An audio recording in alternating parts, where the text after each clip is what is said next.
c'est intéressant parce qu'on se trouve dans un moment de changement, une sorte de balancier qui est parti d'assez loin dans un sens et qui va assez loin dans l'autre.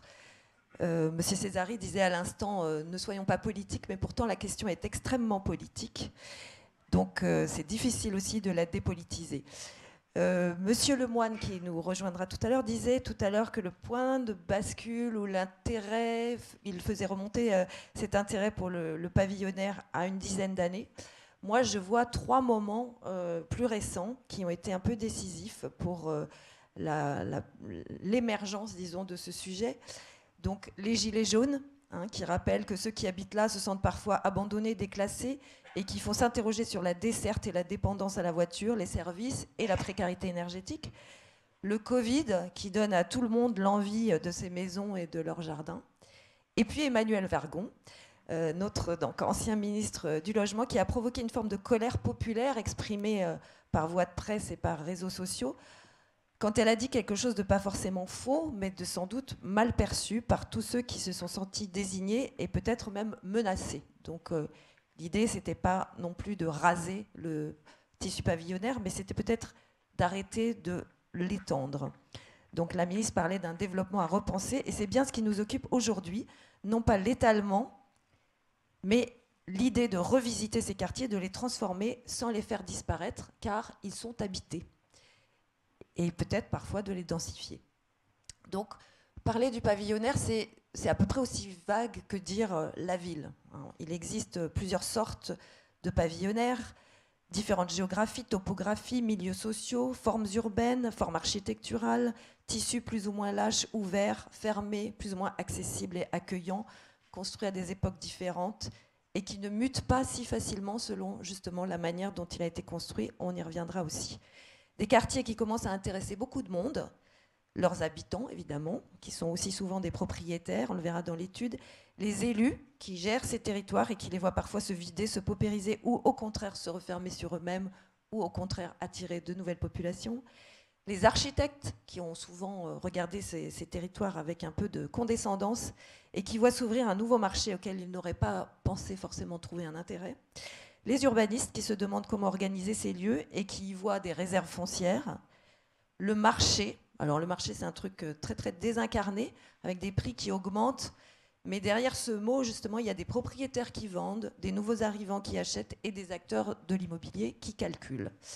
Et puis les écologistes, plus ou moins professionnels et estampillés de ce mot-là, qui voient des réserves de biodiversité du vivant auxquelles il faudrait aussi être très attentif. Donc de tout cela, nous allons essayer de parler pour comprendre comment ces tissus se transforment, esquisser des pistes de transformation. Je ne sais pas si certains d'entre vous, il y a 2 ans, avaient assisté aux rencontres Journée nationale de la FNO à Dunkerque, dans lesquelles nous avions fait le procès de Urbain Létalé, donc le procès de cet étalement pavillonnaire, l'accusé n'étant pas là parce qu'il était coincé dans les embouteillages, bien sûr. Je pense qu'aujourd'hui, on va avoir un tout autre ton et une toute autre manière d'aborder les choses. Alors, merci d'être là et merci d'accueillir pour la présentation de cette fameuse étude extrêmement bien documentée, Christiane Blanco, Louise Lepage et Martin Wolf. Merci.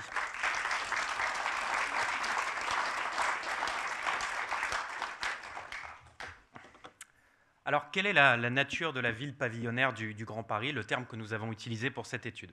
Elle se distingue à la fois des tissus plus denses de la métropole, dont M. Césari a parlé en introduction, et puis des quartiers pavillonnaires périurbains plus répandus dans le reste de la France. Elle se caractérise également par une grande diversité, on va beaucoup insister dessus, aussi bien dans ses formes urbaines qu'à travers ses habitants aux profils sociaux très variés. Elle est surtout en train de se transformer, à la fois par les grands projets d'aménagement et de transport, ainsi qu'à travers les projets des propriétaires des pavillons directement sur leur parcelle. Alors, qu'est-ce qu'un pavillon, puisque c'est le terme que nous allons utiliser? D'autres utilisent logement individuel, l'INSEE par exemple, d'autres encore maison. Dans cette étude, nous en avons adopté une définition large qui comprend les maisons de ville, de faubourg, les villas, afin d'englober le plus possible le couple maison et jardin qui est indissociable. 416 500 pavillons ont été identifiés dans la métropole du Grand Paris à partir de photos aériennes et de croisements des caractéristiques à la fois des parcelles et du bâti. Ces pavillons sont un mode d'habitat minoritaire à l'échelle de la métropole, très minoritaire, puisqu'ils représentent seulement 12% du total des logements. Mais les parcelles pavillonnaires, elles occupent une superficie plus importante, puisque 18% du territoire métropolitain et 44% du foncier dédié à l'habitat sont des pavillons. Cette superficie comprenant également les jardins, nous allons insister dessus. Les tissus pavillonnaires de la métropole ont été créés à partir du milieu du XIXe siècle. Ils sont un héritage des anciennes banlieues ouvrières et puis des premières villégiatures bourgeoises. La moitié des pavillons ont été construits avant 1945, 80% avant 1980, et déjà en cela, ils se distinguent beaucoup. Ils sont particulièrement nombreux, comme vous le voyez sur la carte, dans l'est de la Seine-Saint-Denis, dans les boucles de la Marne, aux franges de la métropole, au nord de l'Essonne et à Argenteuil. Au cours des 10 dernières années, on a eu 2200 permis de construire chaque année de nouveaux logements individuels qui ont été autorisés par an.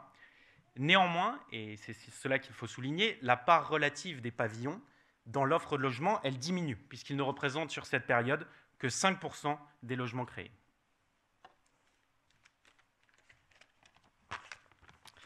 Donc, les jardins des pavillons forment un véritable patrimoine végétal. C'est près de la moitié de l'ensemble de la surface des parcelles pavillonnaires qui est végétalisée. À l'échelle de la métropole, les jardins des pavillons représentent 1/5 de la végétation globale. Et à l'échelle de la parcelle, c'est 2/3 des parcelles qui présentent un taux de végétalisation supérieur à 30%. Cependant, ce patrimoine constitué de jardins privés compte peu de grands arbres, puisque seulement 12% des surfaces des parcelles pavillonnaires sont couverts par leur canopée. De même, dans l'espace public, moins de 20% des rues des quartiers pavillonnaires sont plantées. Pour analyser précisément les tissus pavillonnaires, nous avons choisi 7 secteurs d'études.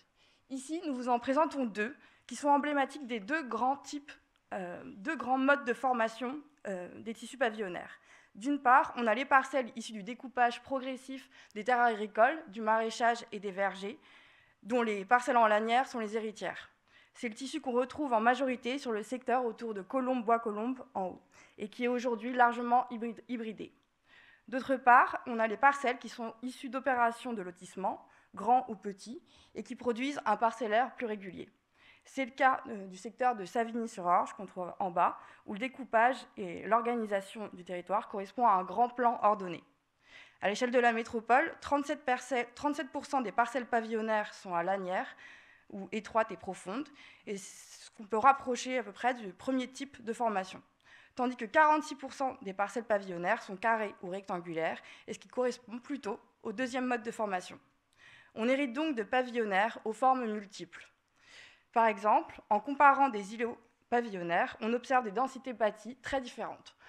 On a 4 pavillons à l'hectare dans un lotissement de grandes parcelles issu du lotissement du parc du Château à Rueil, contre 77 pavillons à l'hectare dans un lotissement compact issu d'une opération récente.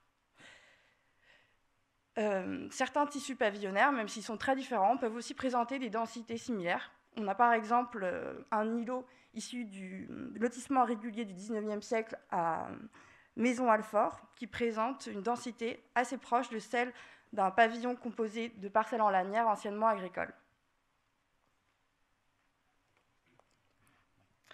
Si on récapitule, on a donc 6 grands types de parcelles.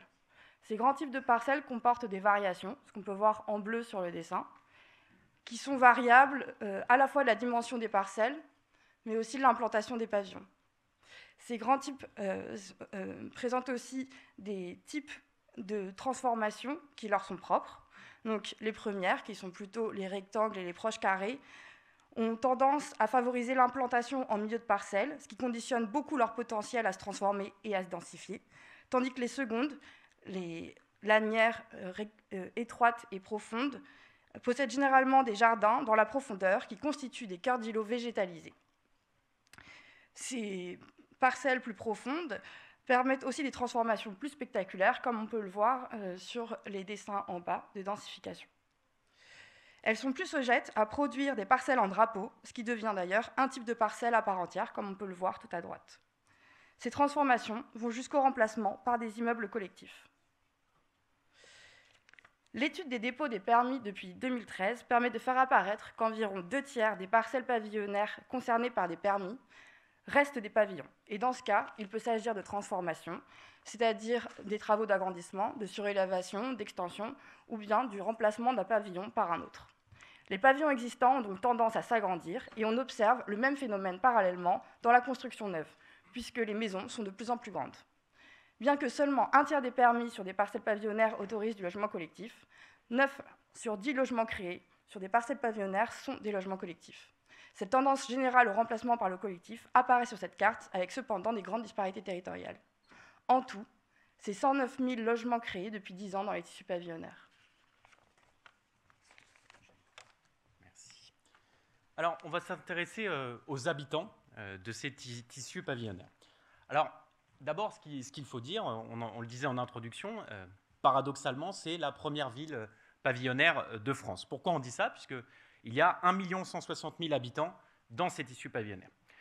Ce qu'on remarque d'abord, c'est que les familles avec enfants, les personnes âgées et les entrepreneurs, ils sont plus nombreux que dans le reste du Grand Paris. On a 20% des artisans, commerçants et chefs d'entreprise, 18% des retraités qui vivent dans un logement individuel, alors que ceux-ci ne représentent que 12% des logements, je le disais en introduction. À l'image de la tendance à l'échelle de la métropole, la part des professions intellectuelles augmente. On est passé de 19 à 24% dans les logements individuels entre 1999 et 2019. Cette étude, et on va insister ce matin là-dessus, elle a également mis en lumière un phénomène générationnel en cours. Parmi les nouveaux arrivants qui se sont installés dans un logement en 2019, c'est l'année la plus récente pour laquelle on dispose de ces données, on trouve des profils beaucoup plus favorisés et encore plus de familles avec enfants. C'est ce que vous voyez sur le graphique en bas à droite. Il montre en foncé la part des cadres et professions intellectuelles supérieures parmi les nouveaux arrivants dans les territoires de la métropole par rapport à la part existante en plus clair, en orange plus clair. L'augmentation, elle est particulièrement forte dans les territoires aisés des Hauts-de-Seine, qui sont plutôt à gauche sur le graphique, mais également à l'est, à Paris-Est Marne-et-Bois et Est-Ensemble, par exemple, dans les communes de Montreuil et de Pantin. Ces quartiers, et nous voulons aussi insister là-dessus, ne sont pas que résidentiels, puisqu'on a trouvé 30 000 entreprises qui ont leur adresse dans une parcelle pavillonnaire, dont 23%, presque un quart, sont des entreprises de construction, en lien, je le disais tout à l'heure, avec la part plus élevée d'entrepreneurs parmi les habitants. Par ailleurs, et c'est intéressant surtout dans le contexte post-Covid, la plus grande surface habitable des pavillons, le plus grand confort, en fait un environnement propice au télétravail. Ce qui distingue les habitants des tissus pavillonnaires à l'échelle de la métropole, c'est, on le disait en introduction, la part élevée des propriétaires. On a 87% des habitants qui sont propriétaires de leur logement, contre seulement 32% pour les habitants en appartement de la métropole du Grand Paris. Cette part, elle est plus faible en Seine-Saint-Denis, on a moins de 80% à Plaine Commune et Est-Ensemble, mais elle reste élevée, près de 80% quand même. Ce plus grand nombre de propriétaires, il a bien sûr des conséquences sur la capacité à mener des travaux, y compris de rénovation thermique. Malgré ce constat, il existe de forts écarts de revenus entre habitants des pavillons.